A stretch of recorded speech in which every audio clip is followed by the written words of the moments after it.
Morning students, welcome back to the class Improvement in Food Resources. In the last class we have discussed about improvement in crop varieties.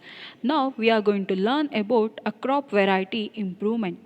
Varieties of strains of crops can be selected by breeding for various useful characteristics such as disease resistance, response to fertilizers, product quality, and even high yields. The food or the crops which we are going to grow, if they are susceptible for number of diseases, means what happen, we cannot be able to have it for the further number of plants, and even how it is going to respond for the fertilizers also has to be checked, and even the quality of the food which we are getting, and even the number of crops, that is yields which we are getting, has to be seen before the crops. Hence thereby what happened, we must see these quality while we are going to go for the farming. One way of incorporating desirable characteristics into crops varieties is called hybridization. Then what do you mean by hybridization? Hybridization is nothing but which refers to crossing between genetically dissimilar plants. This crossing over may be intervarietal between different varieties, interspecific between two different species of the same genus, intergeneric between different genera. Other way of improving crop by introducing a gene that would provide the desirable characteristic. This results in genetically modified crops. Here you can see here children, a bacteria we are having. From the bacteria, the genetic material DNA which has been extracted, that DNA or the gene which has been extracted, later what happened, they are going to transform, and later it has been kept in the cell and the tissue culture. This cell and tissue culture is nothing but it is a cultural medium where this DNA is going to kept in this one, and it will be having a nutrient medium for the development of this gene. So later this developed organism or a bacteria, what happens, it will be transferred to the plant which we are going to require later. After this gene has been transferred to this plant, later the plant which we are going to have, what happens, will be a fully developed or a hybridized plant. So here we are having examples such as the maize and even sunflower and even that is peas. So all these are nothing but what happened, the genetically modified. So genetically modified organisms are nothing but the kind of plants or animals for the sake of to improve the yield, and even for the disease resistance, and even for the improvement in their higher yield, what happen, we are going to have this hybridization. Some of the factors for which variety improvement is done are: one is higher yield, to increase the productivity of the crop per acre. So per acre, if we are getting more number of food crops, what happen, within short span, what happens, we can have more number of crops. But for an acre, if we are having a less number of crops, means what happen, it cannot be able to reach, and there will be a loss for a farmer. And improved quality, here quality consideration is depending on the type of a food. The quality consideration of food products vary from crop to crop. The first thing, baking quality is important in the wheat. If in the wheat, if you are going to bake, means the wheat is not boiling at a proper time, and it takes a longer duration, means thereby what happen, a fuel will be lost, and even it leads for the number of other problems. So that is why baking quality has to be seen. And even the pulses which we are going to eat, in this one we have to see, that is the quality of protein. And even in the oil seeds, the oil quality or what amount of oil will be provided, we have to be seen. And even in fruits and vegetables, we have to see, that is how many days or how long days we can keep those vegetables and fruits, we have to check. Because if these fruits and vegetables are longer, or the lifespan of these one only lasts for only 1 or 2 days, or only 3 days if it lasts, means what happen, it will be late, So thereby what happen, it will be the loss for a farmer. If these fruits and vegetables, for the transportation it requires 1 week or even 1 month. If the food is getting spoiled within no time, means what happen, it cannot be reached for each and everyone. That is why what happened, we have to see, that is preserving quality, in which one they are telling fruits and vegetables. And next one we have to see which one, biotic and abiotic resistance.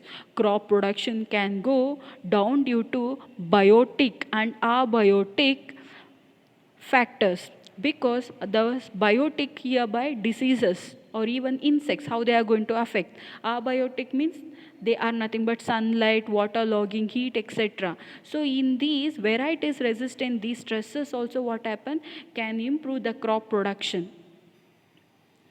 Change in maturity duration. The shorter the duration of a crop from sowing to harvesting, the more economical is the variety. Such short duration allow farmers to grow multiple rounds of crops in a year. Short duration also reduces the cross production. Uniform maturity makes the harvesting process easy and reduces losses during harvesting. So maturity duration, because at the right time, if all the crops are matured, means what happen, it will be easy for a farmer to harvest. But if one crops or some crops are matured earlier, if some crops are maturing at a later stage, means what happen, it will be difficult for a farmer to harvest. By that time what happen, he may faces a loss problem. That is why even maturity duration plays also very important role. Wider adaptability. Developing varieties for wider adaptability will help in stabilizing the crop production under different environmental conditions. One variety then can be grown under different climatic conditions in different areas, so that it has to be adaptable by the number of different types of climate conditions. Desirable agronomic characteristic. Tallness and profuse branching are desirable characteristics for the fodder crops. Fodder crops are nothing but the crops which are mainly grown, isn't it? So dwarfness is desired in cereals so that less nutrients are consumed by these crops. Thus developing varieties of desired agronomic characters help in higher productivity. So these also what happen. So they are telling dwarfness in desired in cereals, so that what happened, the shortness of a plant, what happened, they are going to have a less number of nutrients, but thereby what happened, they will be producing more number of crops which are having more number of nutrients. So less consumption but giving more production, means there will be helpful for a farmer. The next thing we have to go for which one, that is crop production management. The first thing you are having on is a traditional. You can see number of pictures here, rahat or even a pulley system, where they are going to have the water for the plants. And here we are having, that is modern techniques, a drips and even furrow irrigation and even sprinkler irrigation. Or nutrient management. Just as we need food for the development, growth, and even well-being is also very essential for which one? For the growth of our plants. Nutrients are supplied to plant by air, water, and soil. There are 16 nutrients which are essential for plants. Air supplies carbon and oxygen. Hydrogen comes from water and soil, and soil supplies the other 13 nutrients for the plants. So hereby what happen, whatever may be the air which is supplying carbon and oxygen, hydrogen, they are mainly coming from which one? That is water. And soil supplies the nutrients which has been dissolved in the soil, or nutrients which are present in the soil, thereby what happen, will be produced by which one? Soil. Amongst these 13 nutrients, 6 are required in large quantities. They are called macronutrients. Keep it in mind, macro and micronutrients are nothing but nutrients which are required in large quantity. They are going to call it as macronutrients. And nutrients which are required in less quantity, they are called as which one? Micronutrients. The other 7 nutrients which are required in less quantity are called micronutrients.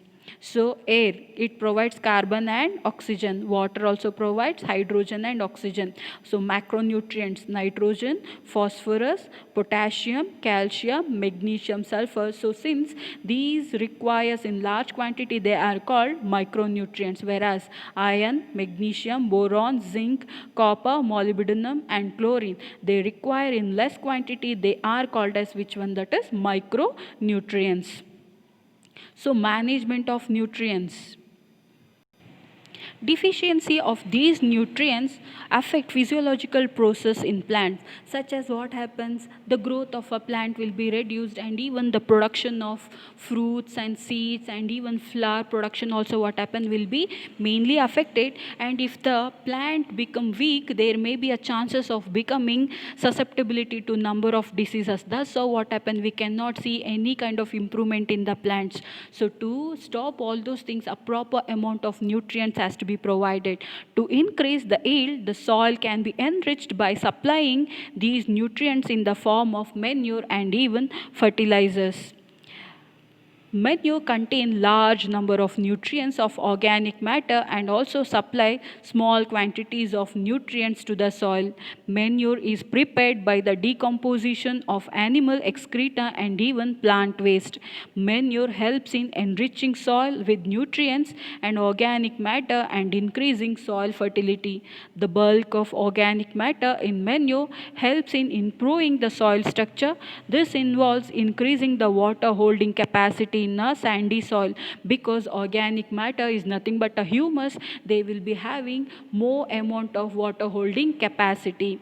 In clayey soils, the large quantities of organic matter help in drainaging and even avoiding waterlogging. Waterlogging takes place means there will be damages for the plants, because they will affect the more amount of water which is present, what happen will start to affect the health of a plant. In using manures, we use biological waste material such as, which is very important and even advantageous in protecting our environment. Other than using a excessive use of chemical fertilizers, as you all know, it affects the soil, and even excessive use also what happen will affect the health of a plant, and even plant may die, and even the nutrients which is present in the soil and organisms which are present in the soil what happen will be affected. Using biological waste material is also a way of recycling farm waste.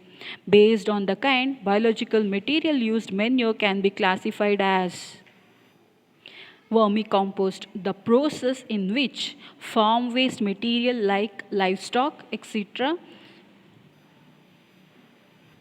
So all these are decomposed in pits, and they are known as which one? That is composting. So this plays a very important role because they are not a chemical fertilizers. The compost is rich in organic matter and nutrients. Compost is also prepared by using earthworms to hasten the process of decomposing of plant and animal refuse, and this is called as vermicompost. So the vermicompost is a simple compost which can be prepared by each and every farmer. So no need to have a more amount of money which has to be spent on that. So here it plays a very important role even in saving the earth by instead of using chemical fertilizers. So next is green manure. Prior to the sowing of crop seeds, some plants like sun hemp or guar are grown and then mulched by plowing them in the soil. By the time whenever they are mulched, more number of nutrients are added to which one? That is for the soil. These green plants thus in turn green manure which help in enriching the soil in nitrogen and phosphorus. So these number of plants what happen? They will fix more number of nitrogen and phosphorus in the soil. Thus so soil fertility what happen will be increases.